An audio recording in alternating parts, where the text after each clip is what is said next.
Welcome back. In this lecture video, we move into Module 3, which covers IID random sampling. Now, IID random sampling stands for Independent and Identically Distributed Random Sampling. And there are two situations where IID random sampling is conducted. The first is when you are sampling from an infinite population. The second is when you are sampling from a finite population, but you're sampling with replacement. So in either of those two situations, the samples that you obtain are independent and identically distributed, or IID, random samples. Now, this is the kind of sampling approach that you would have covered in your first methods class. And so all of the procedures, the statistical inference procedures that you would have covered in that first methods class are appropriate for IID random sampling. Now, in this module, we are going to review some of those inference procedures to get a better grounding, to refresh our memories, and to just have a better understanding of those procedures. Once we've done that, then we'll move on to the next type of sampling, and we'll show in that context how the inference procedures changed based on the type of sampling. So in general, in statistical inference, there are two broad or main categories of procedures within statistical inference. The first is hypothesis testing. This consists of procedures for making decisions between competing assertions about one or more population parameters of interest. The second main category is estimation. Now, this consists of procedures for coming up with what we might call a guess or a data-based guess as to the true value of one or more population parameters of interest. Now, within estimation, there are two subcategories. The first being point estimation. A point estimate is just a single value that represents our best guess as to the true value of the parameter of interest. The second subcategory would be confidence interval estimation. A confidence interval is a range of plausible values for the population parameter of interest. Now, the overall idea in hypothesis testing is that we formulate opposing statements about the population of interest. Now, these statements will be called the null and alternative hypothesis. And again, these two statements are opposing statements. They are opposites or logical complements. So we formulate these two hypotheses. We then obtain a sample from the population and we study the sample. Now, if the observed data is inconsistent enough with the null hypothesis, then we may choose to conclude that the null hypothesis is false and that the alternative hypothesis is therefore true. That's why the two statements, these hypotheses, have to be opposing statements. Exactly one of them is true. If the null hypothesis is true, then the alternative is false. If the null hypothesis is false, then the alternative hypothesis must be true. So the question is, how inconsistent does the sample data have to be with the null hypothesis in order to lead us to reject that null hypothesis? All right, now let's look at the components of an hypothesis test. You have the hypotheses, as we've discussed. You have a test statistic, which will be used to measure reality. It's kind of our dipstick that we're using to measure reality. Then we have a rule for evaluating the observed value of the test statistic. And that rule will tell us for which values of the test statistic are we to reject the null hypothesis. Now, these first three components of a hypothesis test can be set up, in fact, should be set up, before we ever run an experiment or sample a population, before we collect our data. In fact, we can think of these first three components as providing or defining the protocol for the experiment or for the research project.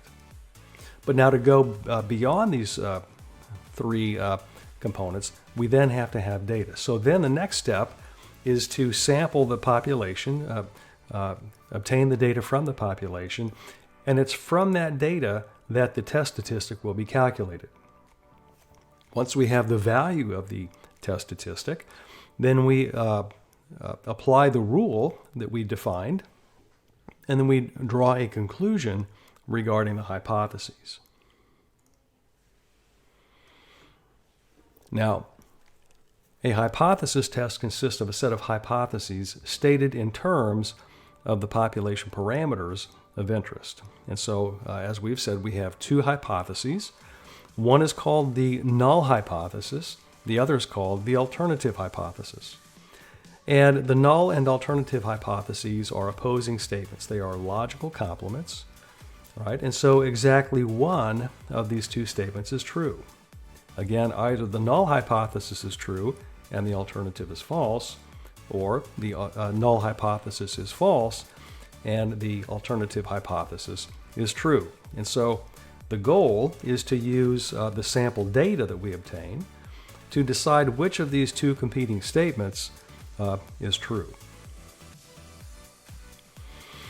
Now, the null hypothesis is typically denoted by H sub 0, and it's a statement about one or more population parameters that usually states or represents the status quo, that the treatment or intervention under consideration has no effect, or that no difference exists between populations.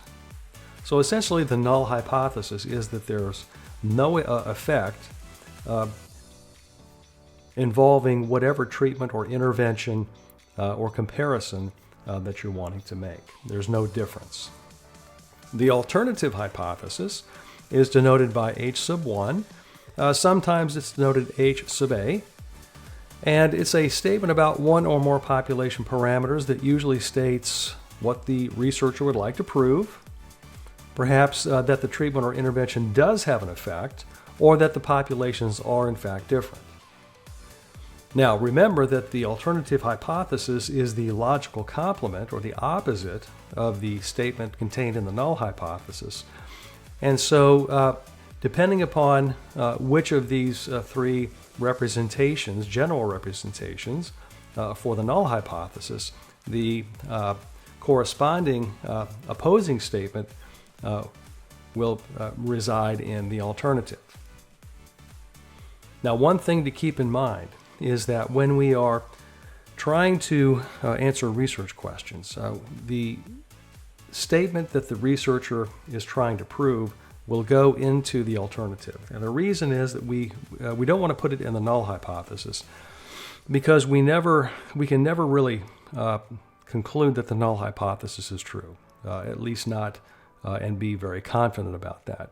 So just one way to say this, and it's a bit of a loose statement, but we can never prove the null hypothesis is true. The only thing we can really try to do with any level of confidence is to disprove the null hypothesis. And so you would typically, well, you always will put what the researcher would like to prove in the alternative hypothesis.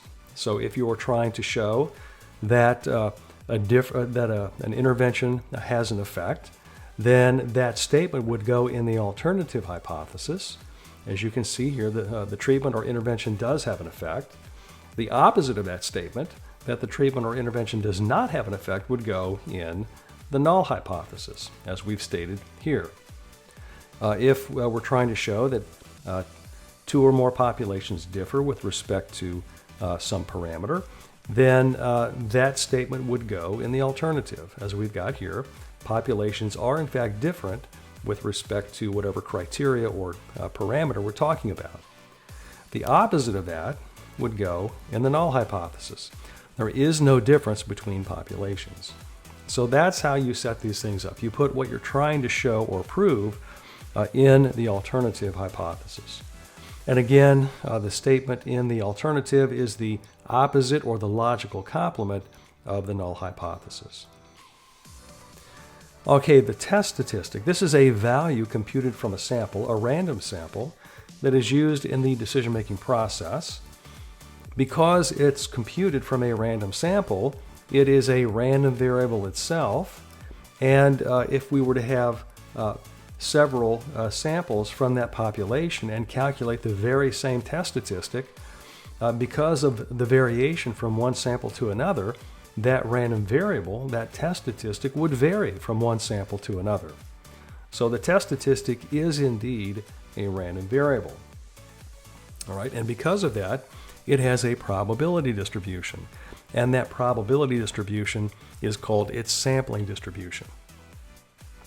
All right, and so that is why we spent time reviewing the concept of a sampling distribution. The concept of a sampling distribution is fundamental. It's foundational to everything that we do in statistics. And one of the interesting and nice things about this course is that this course, the content, the material in this course really shows, really draws out the fact that everything we do in statistics is based on the sampling distribution of the statistics that we're using. Okay, the rejection region or the critical region. Now, these are the values of the test statistic for which we will conclude that the null hypothesis is false. In other words, it's the set of values for the test statistic or of the test statistic for which we would reject the null hypothesis. Now, how do we find the rejection region? How do we find the critical region? Well, we need to know something about how the test statistic behaves when the null hypothesis is true. That is, we need to understand the sampling distribution of the test statistic under the conditions of the null hypothesis. So we see here that this is where the idea of the sampling distribution comes up. Because in order to determine the critical region, that set of values that are going to lead us to reject the null hypothesis, we have to understand how the test statistic behaves if in fact the null hypothesis is true. All right, and we identify the values that are that would be unusual for the test statistic to take on if in fact the null hypothesis were true. And so the question right at the beginning of this set of slides, how inconsistent does the data have to be in order for us to reject the null hypothesis? In other words, how inconsistent does the data have to be with the null hypothesis in order for us to reject the null hypothesis? That question is answered by the information contained in the sampling distribution of the test statistic under the condition of the null hypothesis. All right, and then to go beyond that, again, we have to collect some data. We have to sample the population and obtain some data. So we have to obtain the sample data. And so to do this, in the context of sampling, we would randomly sample from one or more populations. In a designed experimental situation, we would randomly assign treatments to experimental units. Regardless of whether we are in an experimental situation or a sampling situation, notice that in both cases we are doing something, we are injecting randomness into the experiment. We're intentionally injecting randomness into the experiment. Now, the randomization that we inject, that randomness that we intentionally inject, provides the probabilistic framework that is required by these statistical tests. Now, the other thing that this injection of randomness does is that it removes or eliminates researcher bias. So as long as randomization is done, whether it's random sampling from a population or the random assignment of treatments to experimental units, by virtue of that randomization, at least in terms of how the data are obtained or how the treatments are assigned to experimental units, that process eliminates researcher bias at that particular point of or in that particular part of the experiment. Now, again, randomization provides the probabilistic framework that is required by the statistical tests. In order for the test that we perform to be valid, we have to have this randomization in place. And the specifics of the sampling procedure or the specifics of the random assignment of treatments to experimental units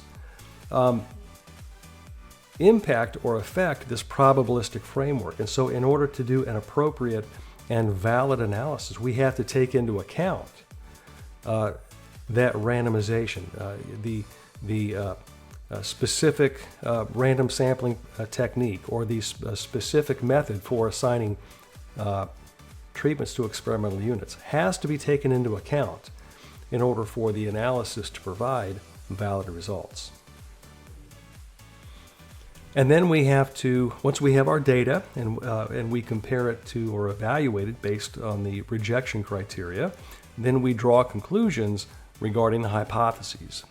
Now, these conclusions are typically stated both in statistical terms, in terms of the population parameters about which we're testing, but also, and more importantly, these conclusions must be stated in the language of the original problem. So the steps involved in an hypothesis test: we state the null and alternative hypotheses, we determine the value of the test statistic to use, we determine the form of the test statistic to use and write out its formula, we determine the rejection region and write out the rejection rule. All right, and so these first three steps, where we are defining the protocol for the experiment, how we're going to conduct it. Right? We don't have to have data to do the first three steps. In fact, ideally, these first three steps should be determined in the planning stages of the experiment before a single observation has been collected. But once we have that in place, in order to go forward, we have to collect our data. So we collect the sample data, we sample the populations of interest according to some pre-specified sampling procedure, and once we have the data, we calculate the test statistic.